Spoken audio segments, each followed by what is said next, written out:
The wedding coordinator whispered something to the waiter, who then approached me with an apologetic expression. "Ma'am, your card was declined."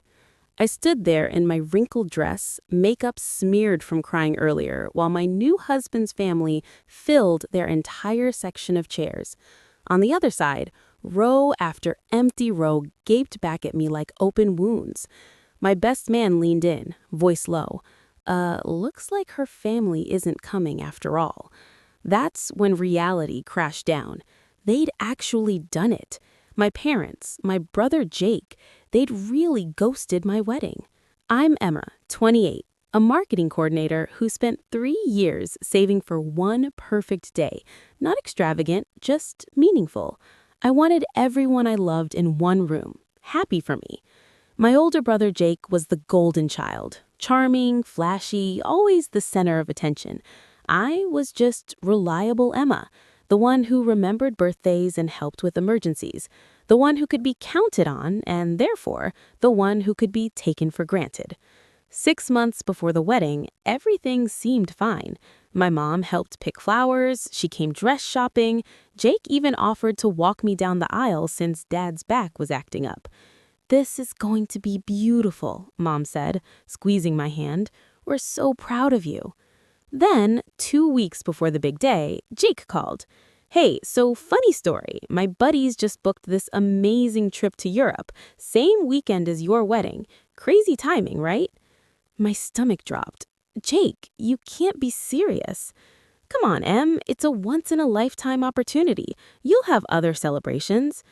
Other celebrations, like my wedding was a casual dinner party we could reschedule. When I called my parents hoping for backup, Dad sighed.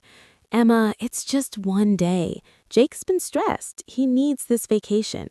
"What about my wedding day?" "We'll celebrate with you another time." Then my cousin Lisa sent screenshots from a family group chat I wasn't included in. Jake writing, "Emma's having this budget wedding at some community center. So embarrassed." Mom replying, "I know, but we have to pretend to be excited." Dad adding, "At least it'll be quick." The worst part, Jake's final message. "She's so desperate to feel special, it's actually sad." I stared at my phone, hands shaking. My own family was mocking my wedding behind my back. Within days, half my extended family suddenly had conflicts. Aunts went silent, cousins stopped returning calls. I sat in my empty apartment, wedding invitations scattered across the coffee table, and realized the truth. They weren't coming because Jake wasn't. And Jake wasn't because he'd rather party in Europe than watch his little sister get married. The wedding happened anyway. Small, intimate, surrounded by people who actually loved me. David's family showed up in full force. My side? Empty chairs. Humiliation wrapped in white lace. While I was trying to enjoy a tiny honeymoon cabin upstate, Jake posted photo after photo from Paris. Him and my parents at the Eiffel Tower, fancy dinners, museum visits. Caption, "Amazing family vacation. Sometimes you just need quality time with the people who matter most." The people who matter most. 2 weeks after we returned, Dad called. His voice was cheerful, like nothing happened. "Hey, sweetie, Jake's back from his trip and he's in a bit of trouble. His credit card got maxed out in Europe. Could you help him out? I know your wedding was pretty budget-friendly, so you probably have some leftover money." I couldn't believe it.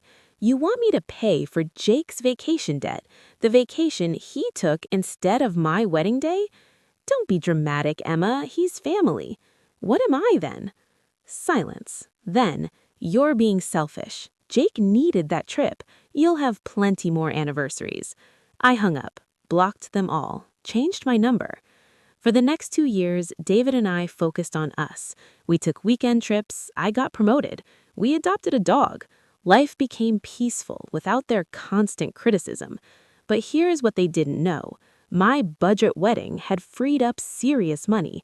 I'd saved $30,000 for a fancy wedding. The one I actually had cost $8,000. That left $22,000, money I could have blown impressing people who clearly didn't care. Instead, David, who works in tech, suggested we invest. "This is our chance, Em. Let's build something real instead of spending it all on one party."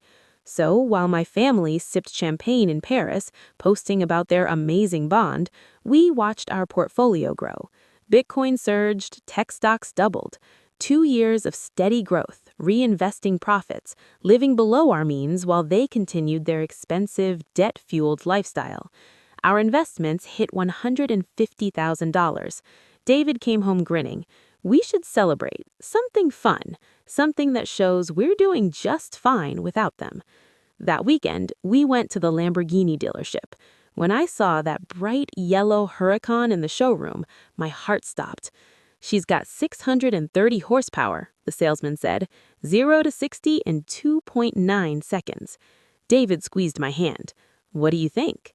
I thought about Jake's smug face, about my parents choosing Europe, about being called desperate and boring. Let's do it. Lisa called that night. Emma, are you seriously buying a Lamborghini? The family group chat is going crazy. What are they saying? Jake thinks you're faking it for attention. Your parents think David's family must have money. None of them believe you could afford it yourself. That made my decision easy. A week later, I drove slowly down my parents' street during their annual summer barbecue. The Lamborghini's engine purred like a satisfied cat. I could see Jake's friends in the backyard, probably hearing another story about his European adventures. I parked right in front of their house and stepped out.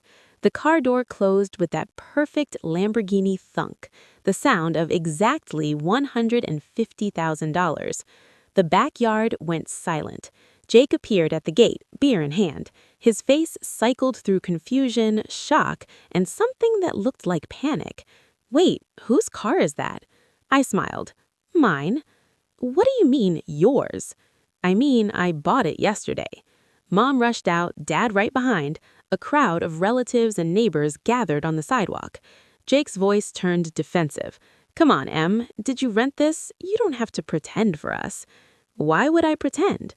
Because you're trying to make some point about missing your wedding. I leaned against the hood. Actually, I bought it with the money I didn't waste on people who don't value me. The silence stretched like a canyon. Dad stepped forward, demeanor completely changed. Emma, honey, we've missed you so much. You look wonderful. Funny how I'm suddenly worth your attention. Mom jumped in. Sweetheart, you know we love you. We should talk more often. Jake wasn't giving up.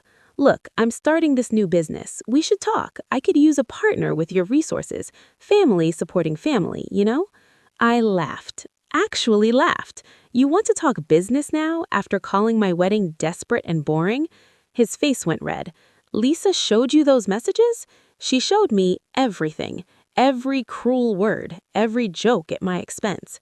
The crowd grew, neighbors pretending to water plants while obviously listening. Jake's friends stood frozen. Mom tried damage control. Emma, we never meant those things. We were just stressed about Jake's situation. His situation?